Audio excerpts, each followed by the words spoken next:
Morning guys. Ayan si Jermaine. Nagwawalis. May isa. Hugas. Ligpit. Ligpit. Habang ako naman nagluluto. Bukas daylight saving time na. Magto 12 na yan. Kaya sakto. Hindi na namin i-advance yan. Ay, hindi na namin i-adjust kasi yan na yung tamang oras bukas. Magmamap din siya after. Si Abby naman nagdidilig-dilig ng mga halaman. Ayun, nagkakamakit sa taas. Ang ginagawa mo dyan? Ayun, laruan? Ayun, kwarto. Nag-aayos pala siya ng kwarto. Ako naman nagluluto. Gagawa lang naman ako ng ensiladang talong. Ano lang to? Masarap sana kung inihaw na talong pero walang grill eh. Hindi ko pa nasiset. Naputol pala yung video ko. So ayan, iano ko lang to. Lagyan ko lang ng pati, suka, konting asukal, paminta. So simpleng ensalada lang. Naalala ko mami ko naglalagay pa ng talbos ng kamote. Para mas masarap. Ayun siya. Maingay. Nagbabacuum ng Binabacuum niya yung likod ng laundry. Dami ng alikabok. Hinugot na yung yung pinaka sa likod ng washing. Tsaka niya binacuum. Ano? Pwede ka na matulog dito. Maninis ko.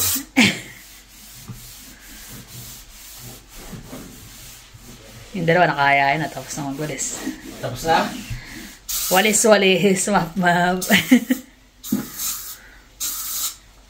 Uy, Lysol. Dumi pa rin eh. Binacuum ko na yun. Kaya mas maganda talaga yung nakakapatong na washing para nakapasada ng space nito Patong natin gusto ko. Hindi na. Pwede mo nakapatong yan. Patong mo, bibili ka ng top load. Ay, yung ibinigay sa atin na washing kasi hindi naman hindi yung bago. Top load.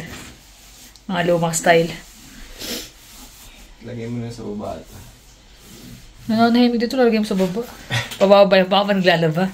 Hindi, bibili ng bago. Hindi na, okay na yan. Gastos yun. Pang-ipon na yun. Okay na. Tsaka na pag kailangan. Ayan. Nilagyan niya ng baking soda. Tinanggal niya yung pinaka nakaharang. Tsaka suka. Para luminis. Madalas kasi yung buhok ay nahuhulog. Sino kayo buhok yan? Buhok mo yun! Buhok ka? Bumaba na yan. Nakabuhok eh. Suka, pati yung wash. Clear na kahit pakita mo sa loob eh. Hindi masyado makita. Sobrang... Nagtanayan ng mga natanggal. Hindi naman siya nagbabara. Kumbaga lang. Mahina, mabagal yung... Bumabagal yung babae niya. Yan, kaya lalagyan niya ng ganyan. Tapos yung washing machine ni Randen, nilagyan ng suka at saka baking soda. Tapos binacuum yung likod. Anong tawag mo doon? Yung vent? Exhaust. Yung exhaust. So, ayan. Kasi nga ako, baka may mga magpapalins yan. Tika tanggal ng mga nasa lababo. Ako naman yan. Tupi-tupi. Kain tayo guys. Yan na yung aming Java rice. Chicken wings. Tsaka yung ensiladang talong.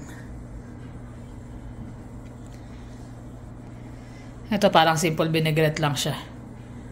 Suka, asukal, konting patis, paminta, tsaka konting chili flakes. Tapos nilagyan ko ng konting ng olive oil. Hindi pwede madami.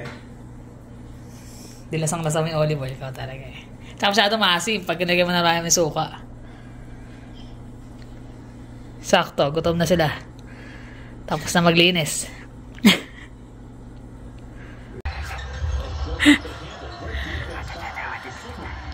Ano sinasabi, babes? Ano nga sabi niya?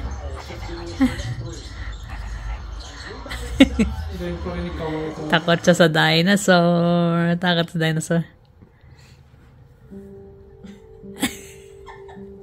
Bait mo ha. Bait ka. Dapat pala may palibot kang dinosaur para dito ka sa akin.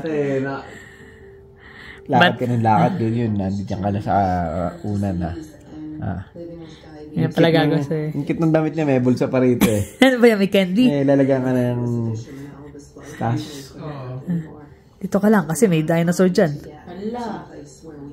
Ayan, lalakad siya. Oh! Wawa naman oh. Oh no. Ayun, may dinosaur pa nakakot. Oh no. Andito sila. Ito pa isa. Dapat pala dito ka. Ganyan pala. Para dito ka sa akin. Ayun, takot sa dinosaur sa tumutunog. Niloloko ni daddy niya. Ano? Niloloko ni daddy?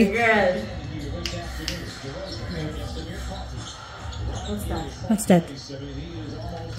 Oh, atras siya.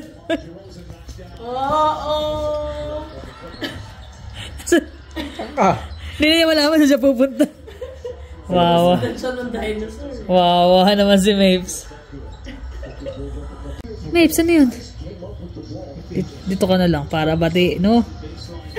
Dito nga yung mga dinosaur eh, sabi siguro. Sabi, pasalamat ka, may dinosaur. Kung wala, pauwi na sila. Hindi na ako mag-vlog, no? I love vlog. Dati payatot lang siya. Mata mo yung dati mo. Hindi na siya pogi. Yan. Pogi na yung bata eh. Buti nga buhay pa siya eh. Baka naman. Hindi na naka-vlog. Ubus na yung pagkain. Nagdala sila ng ano eh. Ng pizza tsaka tong chicken. Nag-message sila, galing sila ng ano eh. Galing sila ng Lake Louise, tapos diretso sila rin sa bahay, pamasyal. So, salamat sa pagdalaw.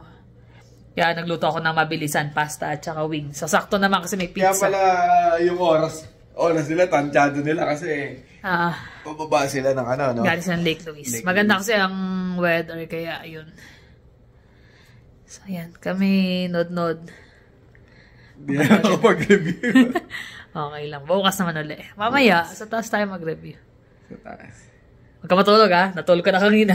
Nakatulog kami rito kanina. Sakit ng leg ko. Naantok na nga din ako eh. Sarap pa ng tulog niya eh. Walang ka ano Ikot lang konti. Tulog na naman eh. Tapos late na niya nabasa yung message ni Louie na ako lalo ginagawa pasyal sila. Pababa na pala sila na, ano? Sakto naman din yung ano nila kasi kagigising-gising lang din namin nung nag-message sila. Na-late lang ng mga 10-15 minutes. 15. Takot si Maple sa mga dinosaur. Tumutunog eh. Ito yung toys niya. Yung dalawa na yan. Every time yan, nandun yan na sa Alam lalagyan. na niya, hinahanap niya na kagad yan. Alam niya kung saan ang lagayan ng mga laruan niya. Cute. Good morning guys. Ayan, kaka-prepare ko lang ng baon sa work. So yan, isa sa mga magandang tips din yan. Yung salmon, kakat mo siya ng dice. Tapos season mo siya ng gochujang at saka ng Korean na barbecue marinade. Tapos steamed broccoli, at saka brown rice. Tapos orange, tsaka yogurt. Mas gusto ni Habi yung gantong yogurt eh. Yan, mas gusto niya yung gantong flavor. Yung Activia na pear. Tapos may peaches, mango. So, yan ang kanyang baon. Ganyan din ang baon ni Jonas.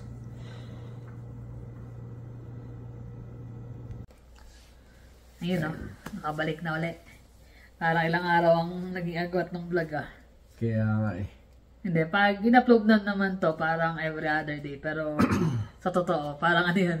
May mga Tagal ng araw nakasunod. Oo. Kasi nung natin is, nung may bisita, hindi na nga kami nakapag-vlog no, nandito sila, Olive at saka Louie.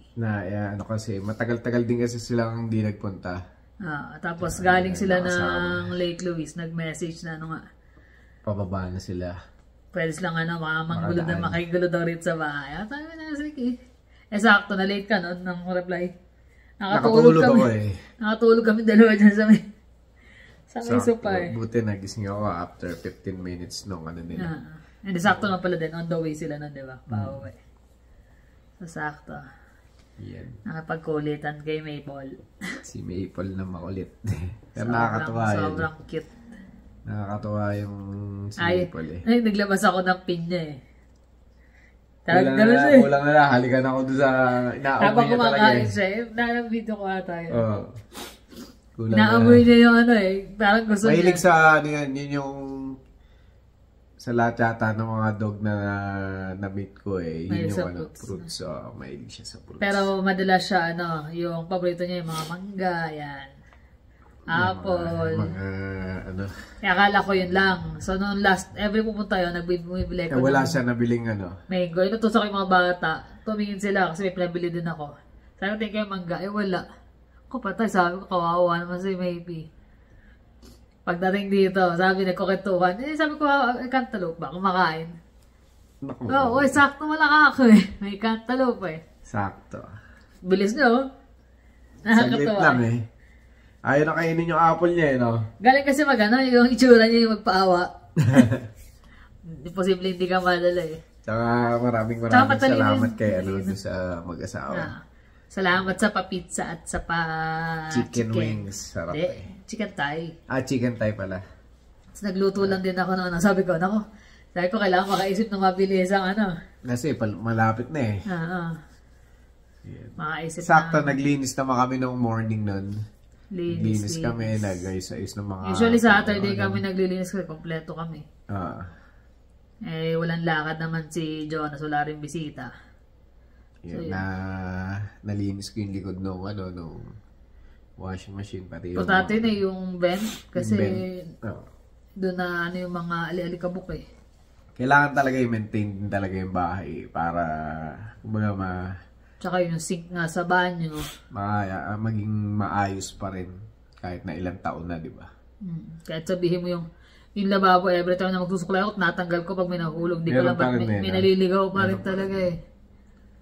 Tsaka yung pinakagilid niya doon kumakapit eh. Lalo na sa mag-calcium ng mga ano rito eh. Yung tubig Kaya nagkaka-calcium. importante ganun yung maintain yung mga simple yun eh, laking bagay. Tapos yung mga pag nagpapakulo, hindi ko tinatapon sa sa lababo. Yung pinagpakula ng baboy or... Kuluan, yung kahit na konting-konting mantika na pinagprituhan, iniipon ko yun. Lalo pag mantika, iniipon ko. Tapos babalot ko yun, tsaka ko siya itatapon.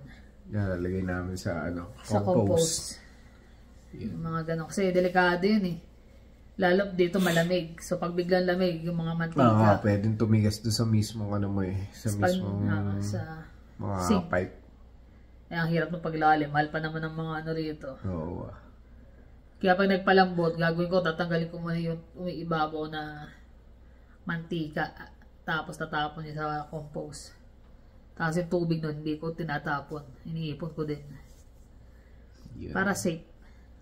Tapos medyo may good news sa nung Friday dahil nagbigay ng letter yung boss namin. Yung recommendation. Yung supervisor namin, recommendation na yun. May simpleng recommendation siya na Masaya mo guys. Liit eh. Good morning. I see the performance reviews are taking place immediately and I would like to request a raise for Victor. Hindi ko na sabihin kung magkano. He has surpassed my expectation in Robert's absence and really stepped up on all levels of performance. He's someone we can all count on here and I feel this raise will show our appreciation and help retain him as an asset to the company. Thanks for your ear and consideration. So, nagbigay siya ng recommendation para sa pagtaas ng sahod niya. Nung pumunta siya doon, kasi nagdala ng mga uniforme niya madudumi. Meron kami parang laundry doon eh. Yung naglalaban ng uniforme nila. Hinulog niya yung parang drop box na malaki. Nakasalubong niya raw yung manager namin. Tapos sabi niya, regarding do sa email na pinasa mo, sabi niya we have different numbers for him, sabi daw ganun. So, hindi natin alam kung mas mataas o mas mababa. For sure, mas mataas yun kasi halos nasa ganun ka na sa recommendation niya eh. Di ba? So, siyempre, mas mataas yun. Worth it yung pagod niya pag ganun. 4 months din yun, 4 months. Kanina, bumalik na. Bumalik na yung ano nila, yung pinalitan painter namin. Pero ano kasi ron, kumbaga, napakita niya na ano to na mangyari kahit sa ilagay, pwede. Gaya na, wala nang yung painter nila. Kung wala siya, wala na, wala yung production. Dalawa lang silang pwede magpintura eh. So yung isa na ilang buwan din na wala. Kung hindi siya mag-step up na magpipintura, wala. Ang dami yung deadline nung nakaraan. Ang dami talaga. As in, ang lalaki pa. Hindi basta-basta makukuha ng mga bagong, sabi nga nung kung nag-hire kami ng bago, sigurado malaki pa yung sahod nun. Tapos, hindi niya pa makukuha yung style ng painting natin kasi epoxy yung gamit namin eh. So, matigas yung niya. Kaya kailangan alam mo agad yung kapal. Pero nung last year, minensyon naman na sa kanya na balak din siya sa school eh. Para magkaroon siya ng certification din. Kasi yung kasama namin puti parang may edad na rin kasi. Hindi siya nakapasa doon sa exam. So nasayang yung yung binigay nung opportunity na maging siya, inspector. Although 2 weeks lang naman yung school na pero mahal din eh. Mahal. Tapos sasagutin ng company, ang kagandahan nun. So kahit siya mapunta, dala niya yung certificate. Hindi naman kagaya ng certification namin as painter. Doon lang sa shop namin yun. Tsaka doon sa... Yung palang dito, yung kunyari, yung namin, yung paint mismo. Yung paint mismo na nagpo-provide sa amin, di binibili namin ng kumpanya. Bago nila bigyan ng produkto yung kumpanya, kailangan si-certify muna kami. Na-certify kami nung nakaraan. Pareho kayo certify na, di ba? Kung paano mag-paint, paano mag-patch, or paano mag-repair. Pero after nun, yung katrabaho nga niya, yun pinadala sa school. Mas yun. Mas yun talaga yung painter nila eh. Siya kasi sa blasting talaga siya. So, nag-ano lang siya ron, tulong-tulong ka lang doon pagka walang tao, di ba? Pero that's it. And so, far dun sa ilang buwan niya na siya ang naghawak, wala ang mga riblas eh. Ilang beses na ba? 2. Nung nagkabara pa yung hindi ko kasalanan yun kasi yung... Nagbara yung pinaka Yung bare lang nagbara eh. Tumitigas kasi agad yun, yung epoxy na yun pag hindi tuloy-tuloy yun. Kaya yung init nung pintura nasa barel. Kaya yung gloves ko yung para sa mga init. Sobrang sakit sa kamay nun nung una. Pero difference na yung una eh. Sabi niya parang siya napapasok dun sa kahit naka-glove siya para sa init talaga. Ngayon wala na. Nasanay na rin. Nag-adjust na yung kamay niya. Nag-adjust na. Ay, naka. Yan naman. Siyempre, pagka ganun, ang hirap din naman umalis basta-basta, lalo kung ang hirap ngayon, ang hirap maghanap ng trabaho, di ba? Tsaka yung sa tingin ko lang, lahat ng karamihan sa mga Pilipino talaga, yung diskarte ng mga Pilipino, hindi matatawaran kumpara sa mga ibang lahi. Laging nag-step up ang mga Pilipino. Nakikita ka agad nila. Kaya nga, ang naglalaban sa amin na marami talaga, Latino tsaka Pilipino, tapos Ukrainian Yun yung mga maraming halos karamihan. Mga mapursige tsaka matyaga. Tsaka pag trabaho talaga. Yun. Kaya yun. Medyo mahirap lang talaga sa una. Pero pag nasanay ka na lang din, ganun talaga eh. Naka-adjust ka na lang. Taong ka na rin din. Sa kanya, kagandahan, parang madalas silang may yung sa increase nga, di ba? Last year lang, di ba nag-increase kayo? Last. Hindi. Last year. Last year lang din, di ba? Bago mag-Pasko yun eh. Sabay ng bonus niya. Kaya tawa siya nun eh. Natatawa pa ako doon kay Rob kababalik lang eh. Uy, sabi niya, nakuha mo ba yung bonus mo noong December? Siyempre, ako, doon kami. Di ba umating ka ako ng Christmas party kahit na baliang ka? Umatin sila mag-asawa. Pero hindi ako binigyan eh. Sabi niya, baka nandoon kakausapin ko nga. At pa siya siguro meron din naman. Kaya lang siguro pero baka pagbalik na niya. Hanggang ngayon, nakabalik na siya. Nakabalik na. 3 hours a day. Tapos 3 times a week lang siya. So halos parang parang siya pa rin. Kasi nga, papasok yun, hindi naman kagad. Pag galing ka sa ganun sa WCB, yung nag-injury ka or hindi ka naman ibabalik kagad na pagbalik mo full time. Unti-unti, ina-adjust yun. Depende sa sabihin ng doktor. O, pwede ka ng ganito. Kaya kumbaga yung tiyaga mo sa trabaho, mahirap talaga nung pinag-umpisa ko Nakakita, yung mga nakakasubaybay naman sa atin, nakita nyo, nagpapala ako ng buhangin, ng Mahirap talaga yun, as in, talaga mahirap. May mga nag-comment, lalo yung dating isang trabaho mo. Alin? Yung nasa Greenfield ka.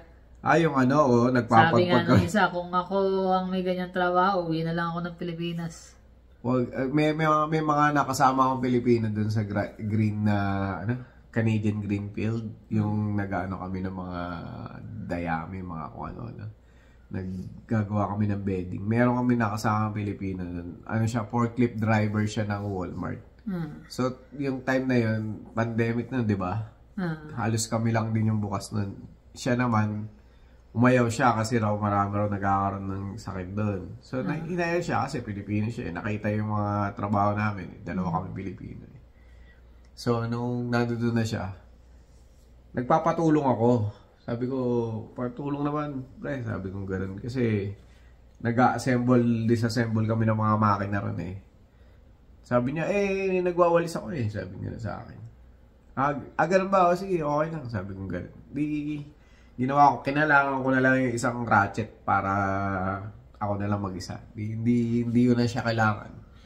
Tinawag ngayon siya nung Vice President. Hindi ko alam kung hindi niya kilala or hindi niya alam, pero usually siya yung nag-interview Tinawag ngayon siya. Sabi niya, liga rito.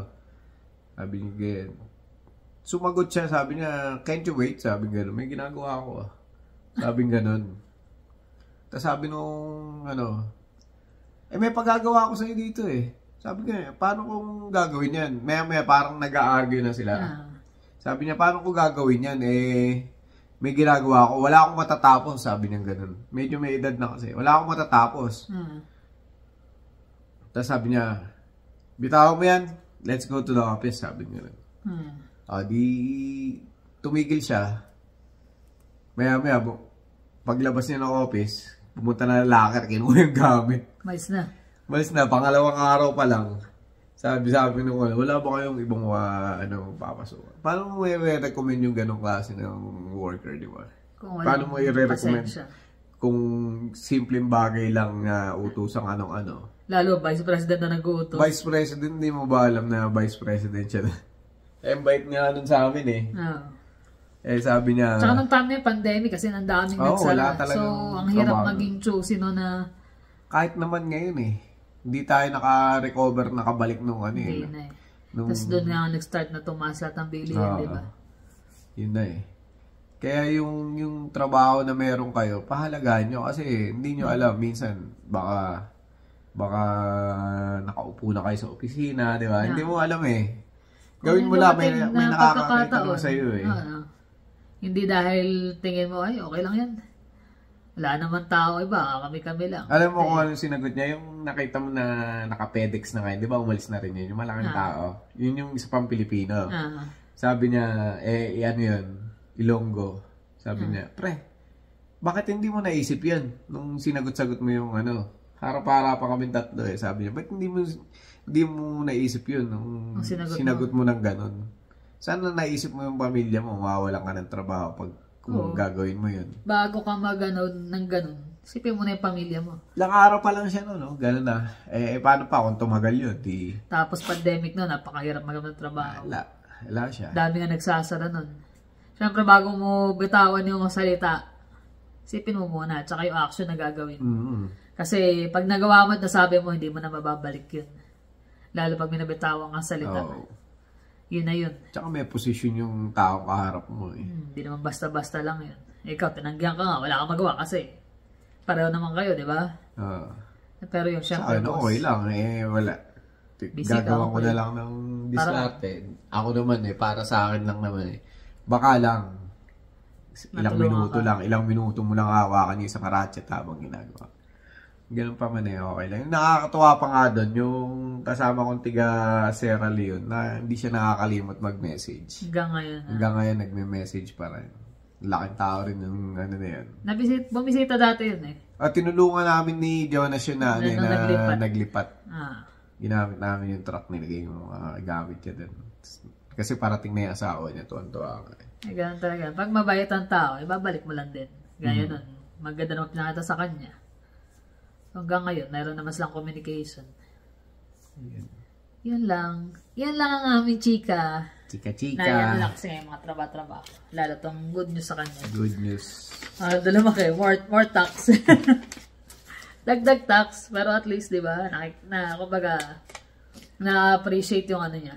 Yung hard work niya. Yung pagod. Yun ang importante doon eh. Nakakalmot na naman nga ako. Ang hirap kasi yung trabaho, hindi na-appreciate yung ginagawa mo. Pero pag ganyan na-appreciate, yung mga simpleng ganyan. Kaya yung bago namin, may bago kasi kami yung ano eh, pinasok ni Bo eh. Yung bayaw niya. Talagang inaano ko talaga eh, na tinuturuan ko rin talaga eh. Kasi sabi ko, pag di ko tinuruan to, magiging mahirap yung buhay sa akin. Kasi iba ganun niisip eh, parang, ba't ko tuturo yung nalalaman ko rito, eh, pagdating ng araw, baka maging kompetensya ko. Para sa akin kasi, tuturuan kita kasi, pareho tayo may alam, at least kung may sakit ako, may sakit siya, di ba? Parang makapupunan niya yung pagkukulang. Yeah. Tama. So, yun. Mag-shoutout muna tayo. Mauna ka na, dear. Unang-una sa listahan si Mr. Ronald Mann. Yan. Si Shalia's Channel. Yan. Tiga dito lang yan. Redstone. Yan. Si Miss Lorian Garcia. Si MR. Si Canto Boys. Si Six Strings Toronto. Yan. Si Miss Mika Apostol. At saka si Elsa de Guzman. Sa akin naman, si Evon Peroy, Shirley May, si Susan Jackson, It's Bella, si Lucille Torregosa, Elizabeth de la Cruz, Edith Brier, Ruby Pelayo, si Grace Palma, at si Bernadette Manahan. At saka sa mga katrabaho kong nanonood sa akin. Nanonood ba sila? Lagi? Si Jayron, at saka sa wife niya si Lorena. Tapos si Doreen. Tapos may classmate sila, nakalimutan ko yung pangalan eh. Yung classmate. Na nagpap-shoutout daw para mabigla. Next time, tatanungin ko yung pangalan, nalimutan ko eh. So, hello sa inyo. Na-chat po ako last time eh. May kukunin ako sa freezer sa may storage eh. Pagtingin ko, nagagawa ng cutlery si Doreen. Nanonood sila nung vlog. Huwag niyo ako panoorin niya. Nahihiya ako pag sa trabaho eh. Hindi ko kasi binabanggit hanggat maaari. Thank you. Nagbablog lang naman kami. Hindi naman namin sinasabi sa mga katrabaho namin, sa mga Nalalaman lang din lang kasi minsan nagpa-pop up nga. Tapos gaya nga nung kaklase nila. Nakakita. Sabi niya, nakita ko ito sa vlog niya. Ganyan. Tsaka nagko-connect. Nagbablog ka pala parang gano'n. Yung katrabaho ko, yung kaibigan ko, nanonood pala sa Iyon. Yeah, salamat sa inyo. Maraming salamat sa inyong suporta at sa panonood sa aming mga simpleng vlog. Yan. Tsaka ngayon pala, hindi ko na i-vlog nagpadala rin ako para doon sa pambayad. May binili kaming halaman sa Thailand ulit. Yung sa Thailand, Tapos yung sana ating dumating. Ating pa-birthday kay Doña Toyang. Malapit na kasi yung birthday niya. May March 23. March 23. Yan. So, yun. Tsaka, yun, mga halaman. Waiting kami. Sana, makalusot. At huwag maharap. Pero ilang peraso lang. Testing lang naman.